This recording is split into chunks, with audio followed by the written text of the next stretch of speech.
आज हम cell biology में नेक्स्ट वन टॉपिक डिस्कस करने जा रहे हैं और ये है न्यूक्लियस। What is nucleus. हम इस वीडियो में डिस्कस करेंगे स्टेप बाय स्टेप एटोमोलॉजी, डिफिनीशन हम डिस्कस करेंगे, explanation, chemical nature, structure and function wise हम डिस्कस करेंगे। तो चलिए शुरू करते हैं। सबसे पहले अगर हम एटोमोलॉजी की बात करें, एटोमोलॉजी द टर्म न्यूक्लियस ये डिराइव हुआ है फ्रॉम लैटिन वर्ड नक्स से। इसका मीनिंग क्या होता है? नट और कर्नल।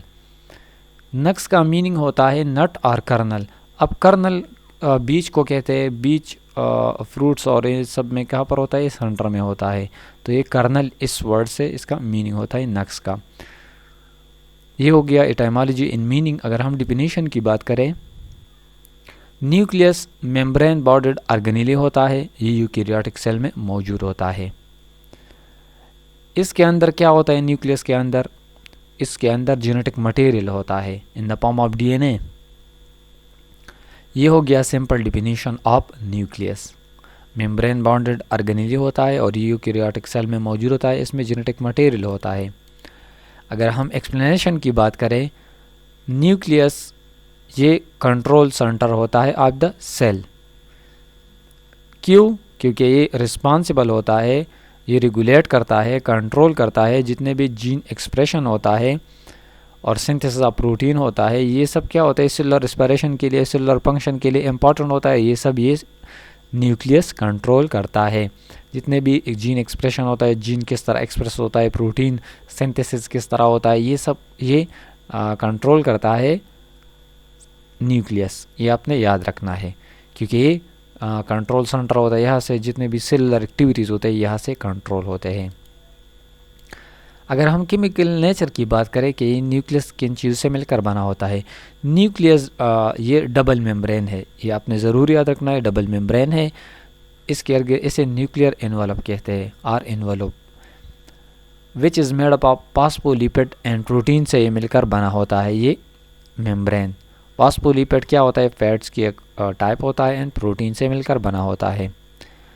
और इन दोनों लेयर्स, क्योंकि ये डबल होता है, इन डबल लेयर के मेम्ब्रेन, दोनों मेम्ब्रेन के दरमियान एक स्पेस होता है, इसे पेरी न्यूक्लियर स्पेस कहते हैं। And the inner membrane is aligned with network of protein called nuclear lamina. अब इनर मेम्ब्रेन में जो नेटवर्क होता है, जो लेयर होता है, उसमें नेटवर्क ऑफ प्रोटीन होता है। इनर मेम्ब्रेन पर प्रोटीन मौजूद होता है, इसे न्यूक्लियर लेमिला कहते हैं। इसके इनर सरफेस पर क्या होता है? इनर मेम्ब्रेन में ये नेटवर्क का प्रोटीन कहते हैं, मतलब मौजूद होता है, इसे न्यूक्लियर लेमिना कहते हैं। The nucleus also contain chromatin. इसमें क्रोमेटिन भी मौजूद होता है न्यूक्लियस में, which is a complex of DNA and protein and condenses into visible chromosome during cell division. अब न्यूक्लियस में क्या होता है? ये क्रोमेटिन फॉर्म में नॉर्मली ये जेनेटिक मटेरियल मौजूद होता है। ये क्या होता है? डीएनए होता है। ये क्रोमेटिन मतलब शेपलेस फॉर्म में ये जेनेटिक मटेरियल मौजूद होता है और प्रोटीन भी इसमें मौजूद होता है कंडेंस फॉर्म में। लेकिन जब ये सेल डिवीजन होता है तो इससे क्रोमोसोम बनते हैं, जिस तरह हम देखते हैं इसके डिफरेंट स्टेजेस में। तो ये विजिबल होते हैं in the form of chromosome during cell division. तो ये आपने याद रखना है। अगर हम स्ट्रक्चर की बात करें, न्यूक्लियस क्या होता है? ये टिपिकली राउंड होता है और ओवल होता है, इन शेप होता है, and can be quite large relative in size of the cells. और ये बड़ा भी हो सकता है, जिस तरह ये डिपेंड करता है सेल साइज पर कि किस टाइप ऑफ सेल में ये होता है। जिस तरह अगर हम प्लांट की बात करें, एनिमल की, तो ये डिफरेंट होता है डिफरेंट सेल्स में। ये हो गया structure. It is surrounded by nuclear envelope which is punctuated bye nuclear pore. इस न्यूक्लियर मेम्ब्रेन में न्यूक्लियर पोर मौजूद होते हैं that allow for exchange of material between the nucleus and the cytoplasm. अब इस न्यूक्लियर मेम्ब्रेन में छोटे छोटे पोर्स मौजूद होते हैं, छोटे छोटे सुराख मौजूद होते हैं। वो किस लिए मौजूद होता है? तो जितने भी मटेरियल होता है वो न्यूक्लियस और साइटोप्लाज्म के दरमियान एक रास्ता होता है, एक्सचेंज ऑफ मटेरियल होता है। कुछ मॉलिक्यूल्स अंदर जाते हैं इस पोर में, साइटोप्लाज्म से, मतलब साइटोप्लाज्म से न्यूक्लियस में जाते हैं और न्यूक्लियस से साइटोप्लाज्म में, due to nuclear pore. The nucleus also contain nucleolus. Nucleolus भी इसमें मौजूद होता है, which is a dense region that is involve in the synthesis of ribosomal RNA. इस न्यूक्लियस में एक रीजन भी होता है, इसे न्यूक्लियोलस कहते हैं। न्यूक्लियस के अंदर एक और रीजन होता है, इसे न्यूक्लियोलस कहते हैं। ये डेंस रीजन होता है और ये रिस्पॉन्सिबल होता है for synthesis of ribosomal RNA. Ribosomal RNA वहाँ पर ये सिंथेसिस उसकी होती है, तो ये आपने याद रखना है। अगर हम फंक्शन की बात करें, nucleus plays a critical role in regulating gene expression को कंट्रोल करता है ये nucleus, and directing the synthesis of protein भी ये डिसाइड करता है, protein synthesis that is necessary for cellular function. Normal cellular function के लिए ये सब ज़रूरी होता है और ये कंट्रोल करता है न्यूक्लियस। अब डीएनए क्या होता है? डीएनए ट्रांसक्राइब होता है, ट्रांसक्रिप्शन जिसे कहते हैं। डीएनए क्या होता है? इससे ट्रांसक्रिप्शन होता है in the form of RNA in the nucleus which is then exported to the cytoplasm for translation into protein. जिस तरह इसे सेंट्रल डोगमा कहते हैं, डीएनए से ये इनकोडेड होता है in the form of RNA, फिर आरएनए क्या होता है? इससे प्रोटीन बनते हैं, ट्रांसलेशन होता है। तो इंशाल्लाह ये हम जेनेटिक्स में डिस्कस करेंगे डिटेल से।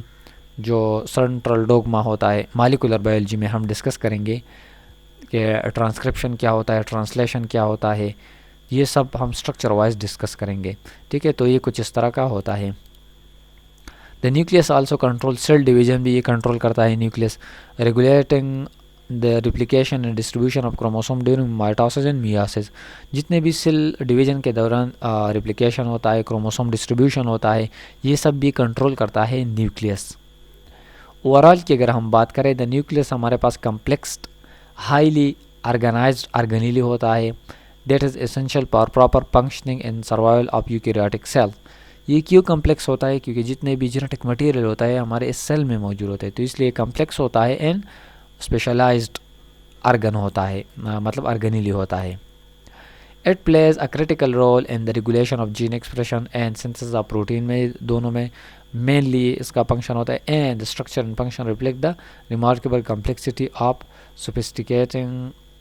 Sophistication of living organism.